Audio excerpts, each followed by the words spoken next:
नमस्कार welcome to Putul भांडार्स kitchen. एखाने आमी चारटे झिंगे निয়েছি কিন্তু আজকে আমি চারটে ঝিঙে নেব না। আজকে আমি দুটো ঝিঙে দিয়ে একেবারে সাধারণ ঘরোয়া উপকরণ দিয়ে দুর্দান্ত স্বাদের একটা নিরামিষ রান্না তোমাদের সঙ্গে শেয়ার করছি।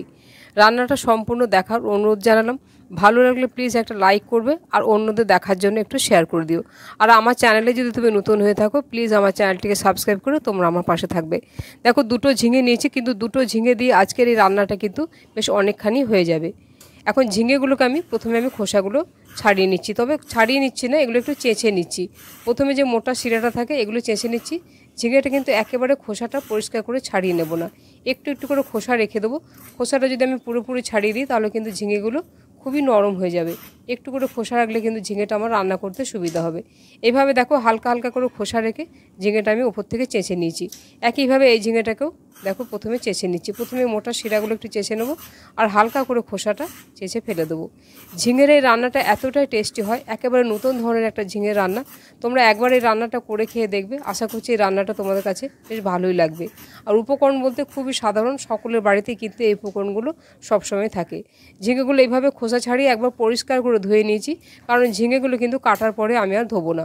এখন ঝিঙেগুলো যেভাবে কেটে নিচ্ছি দেখো, এই ঝিঙেটা একটু ছোট সাইজের আছে, তাই এই ঝিঙেটাকে আমি দুটুকরো করে এভাবে মাঝ বরাবর দুফালা করে কেটে নিচ্ছি। যেরকম তোমাদের কাছে ঝিঙের সাইজ থাকবে সেরকমভাবে কেটে নেবে। যদি খুব বেশি বড় হয় তাহলে সেক্ষেত্রে তোমরা 3 টুকরো বা 4 টুকরো করে নেবে বা 2 টুকরো করবে। এই ঝিঙেটা একটু আমার লম্বা ছিল, তাই এই ঝিঙেটাকে আমি 3টে টুকরো করে কেটে নিচ্ছি।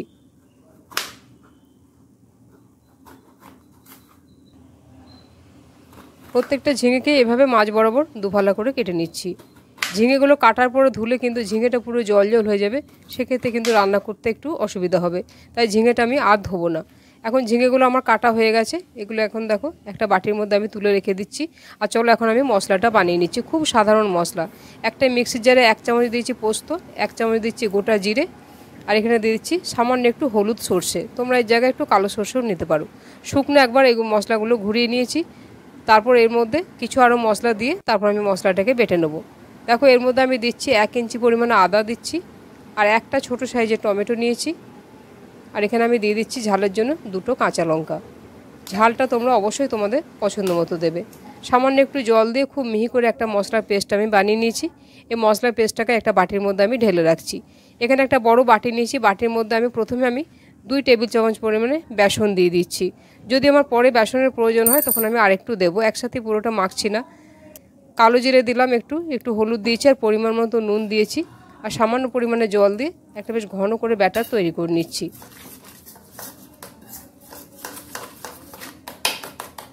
তোমরা চাইলে এর মধ্যে একটু লঙ্কার গুঁড়ো দিতে পারো, কিন্তু আমি আজকে আর লঙ্কা গুঁড়ো দিলাম না। ভালো করে বেসনটাকে একবার ফেটিয়ে নিচ্ছি। দেখো বেসনের ঘনত্বটা কিন্তু ঠিক এরকম রাখবে। চামচের দিকটা উল্টো দিকে দেখবে, বেসনটা কিন্তু পড়ে যাচ্ছে না চামচ থেকে। এইভাবেই বেসনটাকে ঘনত্ব রাখতে হবে। এখানে আমি প্যানের মধ্যে 1 চামচ পরিমাণে তেল দিয়ে দিলাম। প্যানটা ঘুরিয়ে ফিরে ভালো করে গরম করে নিচ্ছি। আমি কিন্তু বেসনটা আমার মনে হলো যা ঝিঙে আছে তাতে আমার একটু বেসন লাগবে, আমি আরও কিন্তু এতে 1 চামচের মতো বেসন দিয়েছিলাম। প্রায় 3 টেবিল চামচ বেসন আমি এইভাবে ফেটিয়ে রেখেছি। এখন ঝিঙের টুকরোগুলো এইভাবে বেসনের গলায় আমি কোট করে নিচ্ছি। তবে খুব বেশি একেবারে যেভাবে আমরা বেগুনি করি ওইভাবে কিন্তু অত মোটা করে আমি বেসনটা দিচ্ছি না, হালকা করে একটু বেসন দিচ্ছি। এখন তেলটা গরম হয়ে গেছে, গ্যাসের আঁচ কমিয়ে দিয়ে ঝিঙের টুকরোগুলো এইভাবে বেসনের গোলায় ডুবিয়ে প্যানের মধ্যে দিয়ে দিচ্ছি। একসাথে আমার যে কটা হয় সে কটাই দিয়ে দিচ্ছি, তবে আমার মনে হচ্ছে একসাথে আমার সবগুলো হয়ে যাবে। গ্যাসের আঁচ কমিয়ে দিয়েছি। গ্যাসের আঁচ কমিয়ে এটাকে এইভাবে আমি 2 মিনিট রেখে দিয়েছি। আর এই কাঁচা অবস্থাতেই একটু করে এইভাবে চামচ দিয়ে যেগুলো একটু সাইডে সাইডে লেগে আছে সেগুলো এই কাঁচা অবস্থাতে এগুলোকে আমি ছাড়িয়ে দিচ্ছি, কারণ আমার ঝিঙেগুলো উল্টাতে সুবিধা হবে। তোমরা চাইলে এগুলো ছাঁকা তেলে একেবারে বেগুনির মতো করে মুচমুচে করে ভেজে নিতে পারো, কিন্তু এইভাবে কম তেলেও এটা ভাজা হয় আর খেতে বেশ ভালোই লাগে। এখন দেখো প্রায় 3 মিনিট পরে এগুলো আমি উল্টে দিচ্ছি। এই পিঠটা বেশ সুন্দর ভাজা হয়ে গেছে। আবার এই পিঠটাকেও একইভাবে আঁচ কমিয়ে ভালো করে ভাজা ভাজা করে নিচ্ছি। দেখো ঝিঙেটা এই পিঠ থেকেও বেশ ভাজা ভাজা হয়ে গেছে। এই পিঠে কিন্তু খুব একটা বেসন আমার লেগে নেই, বেসনটা আমি হালকা পাতলা করে দিয়েছি। দেখো এগুলো ভেজে আমি তুলে নিয়েছি। এগুলো কিন্তু তোমরা চাইলে ডালের সাথে গরম ভাত দিয়ে কিন্তু খেতে ভীষণ ভালো লাগে ভাজাটা। এখন ওই প্যানের মধ্যে আমি আবারও 1 চামচ পরিমাণে তেল দিয়েছি। তেলের মধ্যে দিচ্ছি 2টো এলাচ, 2 টুকরো দারচিনি, আর সামান্য একটু গোটা জিরে ফোড়ন দিয়েছি। 3-4 সেকেন্ড ফোড়নটা নাড়াচাড়া করে নিচ্ছি। যে মশলাটা আমি রেডি করে রেখেছিলাম সেই মশলা বাটাটা এর মধ্যে দিয়ে দিচ্ছি। পরিমাণ মতো দিচ্ছি হলুদ, আর দিয়ে দিচ্ছি পরিমাণ মতো নুন, কেন ঝিঙেটা ভাজার সময় আমি কিন্তু নুন দিয়েছিলাম। আর সামান্য একটু কাশ্মীরি লঙ্কার গুঁড়ো দিলাম। এটা তোমরা যদি না পছন্দ করো না দিতে পারো, একটু দিলে কালারটা বেশ ভালো হয়। মশলা বাটি ধুয়ে একটু জল দিয়ে দিচ্ছি। এখন মশলাটাকে খুব ভালো করে কষিয়ে নেব। এই যে সর্ষে, পোস্ত আর একটু গোটা জিরে দিয়ে যে মশলাটা করলাম, নিরামিষ রান্নায় যদি মশলাগুলো একটু ঘুরিয়ে ফিরিয়ে দেওয়া যায় তাহলে কিন্তু এক এক দিন এক এক রকম স্বাদ লাগে, খেতে বেশ ভালোই লাগে। ভালো করে মশলাটাকে কষিয়ে নিচ্ছি। খুব সাধারণ মশলা, দেখেছো এই মশলাগুলো কিন্তু আমাদের প্রায় প্রত্যেকের বাড়িতেই থাকে। আর আমার এই সহজ সাধারণ রান্নাগুলো তোমাদের কেমন লাগে আমাকে কমেন্ট করে জানাতে ভুলবে না। সামান্য একটু কাঁচা লঙ্কা আমি দিয়ে দিলাম, খুব বেশি এটা ঝাল করবো না, নিরামিষ রান্না, আমার মনে হয় একটু ঝাল কম হলে খেতে বেশ ভালো হয়। মশলাটাকে ভালো করে কষিয়ে নিচ্ছি। এখন আমি এর মধ্যে দিয়ে দিচ্ছি 1 চামচ পরিমাণে চিনি। ভালো করে মশলাটা চিনি দিয়ে আবারও ভালো করে নাড়াচাড়া করে কষিয়ে নিচ্ছি।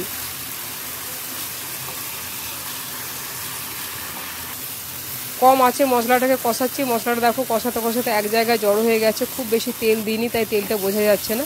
মশলাটা কিন্তু খুব সুন্দর ভাজা ভাজা হয়ে গেছে। এই রান্নাটা কিন্তু রুটি দিয়ে বা ভাত দিয়ে খেতে একেবারে অসাধারণ লাগে।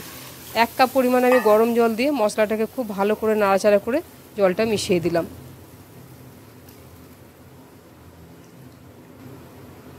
এটাকে কিন্তু আমি ঢাকা দেব না, ঢাকা ছাড়া এটাকে একবার ফুটিয়ে নেব। মিডিয়াম আছে এটাকে একটু ফুটিয়ে নিচ্ছি। যখন দেখবে এরকম একটু একটু হালকা হালকা ফুটতে শুরু করে দিয়েছে, একবার ভালো করে নাড়াচাড়া করে দিচ্ছি। এখন যে ঝিঙেগুলো আমি ভেজে রেখেছিলাম সেই ভেজে রাখা ঝিঙেগুলো এর মধ্যে দিয়ে দিচ্ছি। এখন ঝিঙেগুলো খুব ভালো করে ঝোলের মধ্যে এগুলোকে আমি ভিজিয়ে দেবো।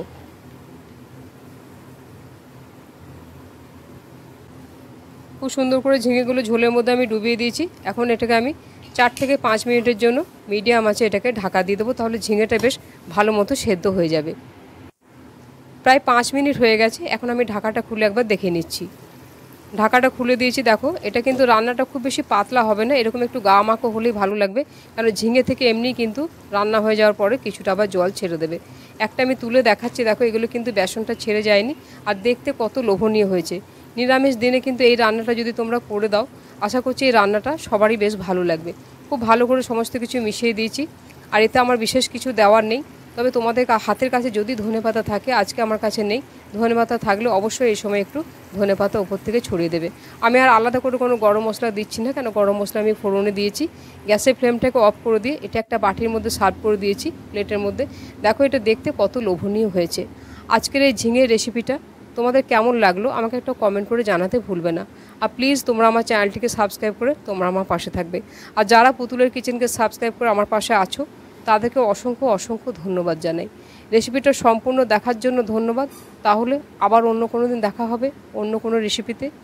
সবাই ভালো থাকবে। নমস্কার।